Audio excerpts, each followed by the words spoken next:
ओम नमः शिवाय, नमस्कार। सभी का हमारे इस यूट्यूब चैनल में स्वागत है। आज हम बात करने वाले हैं कुछ ऐसे विषय के बारे में जिनके लिए लोग अक्सर सवाल पूछते रहते हैं कि संत महात्माओं के बारे में जो लोग ध्यान करते हैं, ध्यान करने के बाद भी उनको उनके जीवन में उनके सवालों के उत्तर नहीं मिलते हैं। तो आज इस टॉपिक पर बात करेंगे। वीडियो शुरू करने से पहले सभी से निवेदन है कि जो भी हमारे यूट्यूब चैनल पर नए हैं, वो हमारे इस यूट्यूब चैनल में जो आए हैं, सभी से निवेदन है कि हमारे चैनल को सब्सक्राइब करके मुझे सपोर्ट ज़रूर करें, ताकि इससे मैं ध्यान के बारे में और वीडियो आगे बना सकूं। चलिए वीडियो शुरू करते हैं। जो लोग ध्यान करते हैं उनको प्रॉपर गाइडेंस नहीं मिलता है, वो लोग सवाल पूछते हैं, तो उनके सवालों का सभी से एक ही उत्तर दूँ तो फिर भी सी बात मैं कहूँ, क्या हमने हमारे मन को पूरी तरह से परमात्मा में लगाने का या ईश्वर में लगाने का हमने बार बार अभ्यास किया? सच बताओ, किया है तो बताओ, क्या हमने किया ऐसा?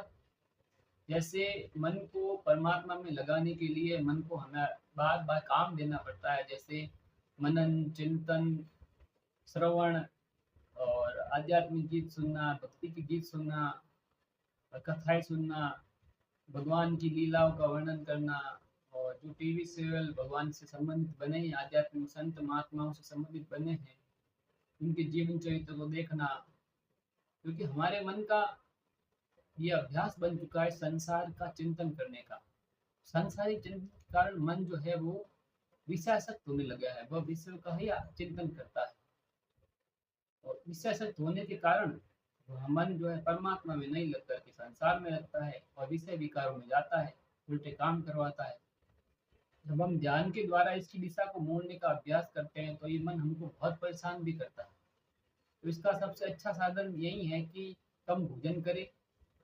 एक बात कहूँ तो जो योगी होता है वो एक बार भोजन करता है, जो भोगी होता है वो 2 बार भोजन करता है, और जो रोगी होता है वो 3 बार भोजन करता है। इसलिए योगी खाए 1 बार, भोगी खाए 2 बार और रोगी खाए 3 बार। अब इस तीनों बातों में से आप स्वयं को परख लो कि आप किसमें आते हो। अब जो योगी बनना चाहते हैं उनको अपने मन को ये अभ्यास देना चाहिए कि हमें भोजन को 1 बार ही करना चाहिए, बार-बार। और मैं स्वयं जो हूँ 1 बार ही भोजन करता हूँ, 24 घंटे में 1 मुट्ठी जितना ही खाता हूँ, इसलिए ये मैं दूसरों को बोल सकता हूँ।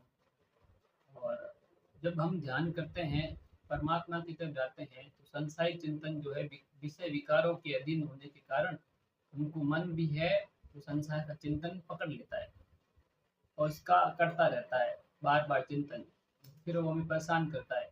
अब आज के समय में जो लोग उल्टे काम करते हैं, जो चोरी, रेप, बलात्कार है, और भी उल्टे काम, या किसी को धोखा देना और किसी में डाका डालना, और ईर्ष्या रखना, मन में लालच रखना, विकार रखना, काम वासना की भावना रखना स्त्री शरीर के प्रति, ऐसे जितने भी उल्टे चिंतन जितने भी चलते रहते हैं, वो उसका कारण है कि जिसका मूलाधार चक्र अशुद्ध हो गया है, उस अशुद्ध मूलाधार के अंदर ये सभी गंदगी रहती है। तो अशुद्ध मूला जो अपने मूलाधार की सफाई नहीं करते हैं, उस मूलाधार के कारण उनको ये सब गंदगी उनके मन में आती रहती है। इसलिए अपने चक्रों की हमेशा सफाई करते रहे। चक्रों की सफाई करने के कारण आपका मन शुद्ध, सात्विक और अनंत प्रेम और करुणा से भरेगा, और हमें वो परमात्मा की तो स्वयं मिल जाएगा। इसलिए अपने चक्रों की सफाई रखना अति आवश्यक है। शरीर में रोगों के आने का कारण भी यही है, हमारा मूलाधार चक्र। मूलाधार चक्र की अशुद्धता ही रोगों का कारण होती है। जो भी लोग रोग से ग्रसित होते हैं, कहते हैं कि हमें ये हो गया, हमें ये हो गया, क्योंकि सबसे पहला तो उनका कारण मूलाधार चक्र है। चाहे लोग हॉस्पिटल तो जाते हैं, परंतु अपने मूलाधार चक्र की सफाई कभी नहीं करते, और फिर भी बीमार रहते हैं, कहते हैं मुझे ये हो गया, ये हो गया, ये दवाई लेते, गोली लेते।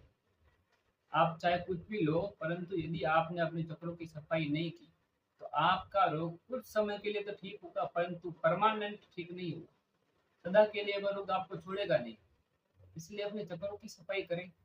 चक्रों की सफाई करने से चेहरे पर तेज चमक और वाणी में निर्मलता, और एकाग्रता, ये सब सहज ही जीवन में आने लगता है।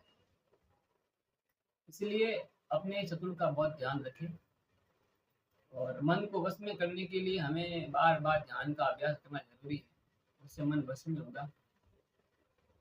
वीडियो बहुत लंबी हो जाएगी, इसके लिए इतना ही।